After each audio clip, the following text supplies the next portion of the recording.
सध्या महानगरपालिका निवडणुका जाहीर झालेल्या आहेत। सर्वत्रच मुलाखती असतील, त्याचबरोबर इच्छुक उमेदवारांच्या चर्चेला उधाण आल्याचं पाहायला मिळतंय।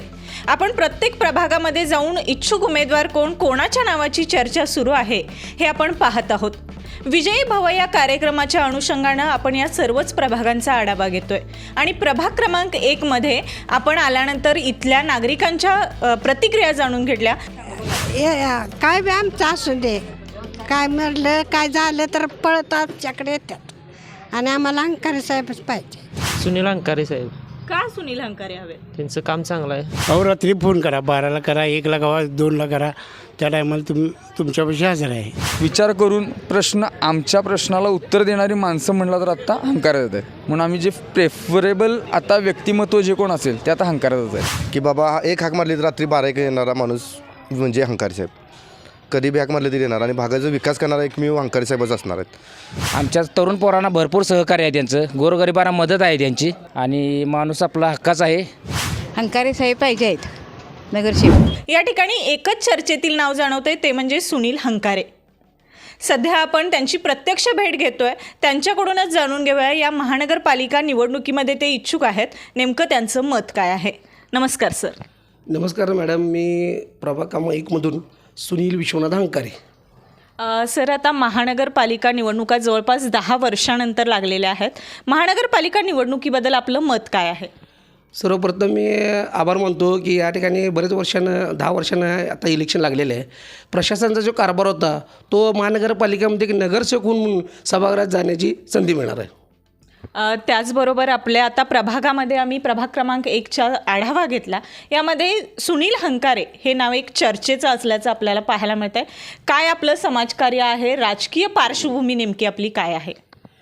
मी मॅडम सत्तेसाठी हे इलेक्शन लढवत नाही, तर जनतेच्या विकासासाठी मी लढवलं आहे की जेणेकरून मी इथं मंडळ असेल, मंडळाची स्थापना असेल आणि गोरगरिबांची कामं असतील हे सोडवायचा प्रयत्न केला। कोविडमध्ये मी चांगलं काम करायचा प्रयत्न केला, त्यानंतर मला समाजकार्याची आवड निर्माण झाली आणि आवडीमध्ये ह्या प्रत्येक लोकांनी मला ठरवलं की ह्या टायमाला तुम्ही साहेब उभारायला लागते आणि बट्टी साहेबांच्या माध्यमातून मी अनेक कामं करायचा प्रयत्न केला।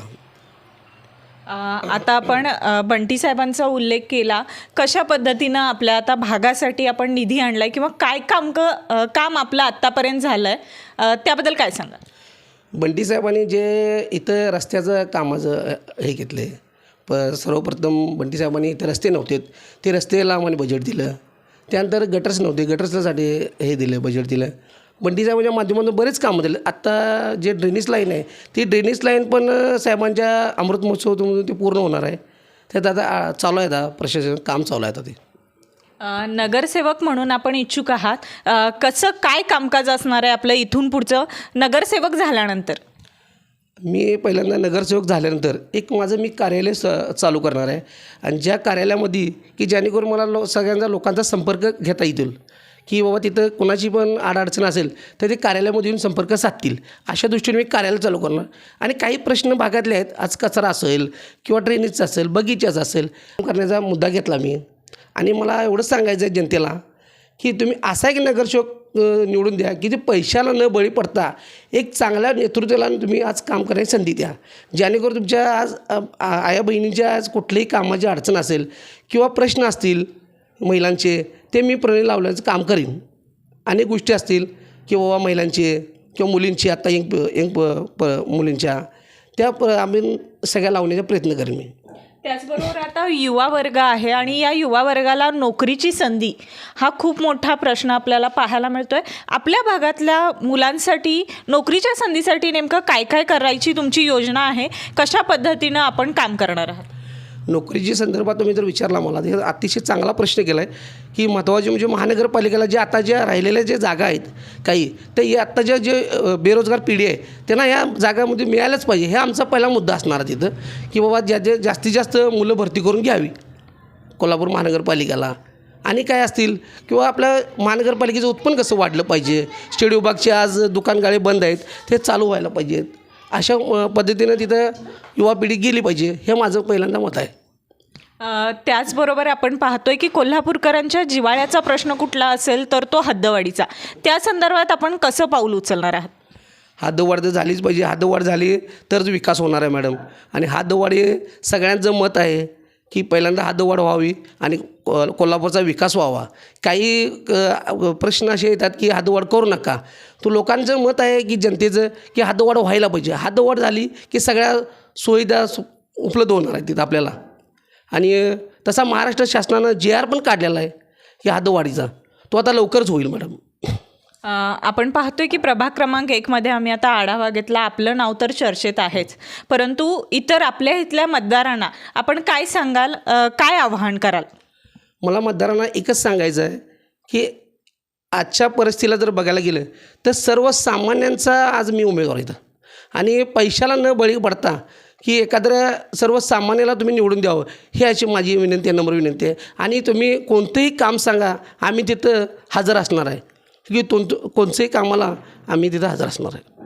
आपण आज प्रभाग क्रमांक 1चा आढावा घेतला. नागरिक असतील, त्याचबरोबर जे चर्चेतील नावं आहे हंकारे साहेबांचं, त्यांचीही मुलाखत जाणून घेतली. येणाऱ्या या महानगरपालिका निवडणुकीमध्ये या प्रभागातील लोकांनी जर त्यांना संधी दिली तर त्या संधीचं मी नक्कीच सोनं करेल, अशी सरांनी प्रतिक्रिया दिली. धन्यवाद सर. Thank you madam.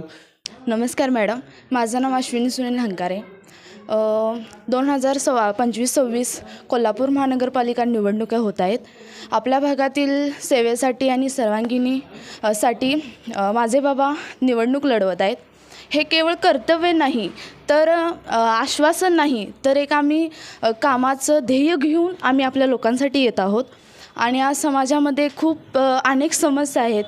महिला सुरक्षितता, महिला बेरोजगार किंवा वारसा नोकरी, महिला सुविधा. आज बऱ्याच ठिकाणी तरुणी पिढीचा विचार करायला गेलं तर खरंच तरुणी सुरक्षित आहेत का? प्रत्येक ठिकाणी कॅमेऱ्याची गरज आहे आपल्या भागात, जेणेकरून आज समाजात तरुणी कामासाठी, जॉबसाठी, नोकरीसाठी फिरत असतात. त्यांना खरंच सुरक्षितताची गरज भासते का आपल्या? त्यासाठी काही सत्ता नसताना माझे वडील 50% ते 70% काम करण्याचा प्रयत्न केला आहे. आणि खरंच आज नागरिकांच्या विचाराने त्यांनी संधी दिली तर 100% त्यांनी काम करण्याचा प्रयत्न करणार. हे मी त्यांची मुलगी नाही तर त्यांच्यातली एक नागरिक म्हणून सांगते. धन्यवाद.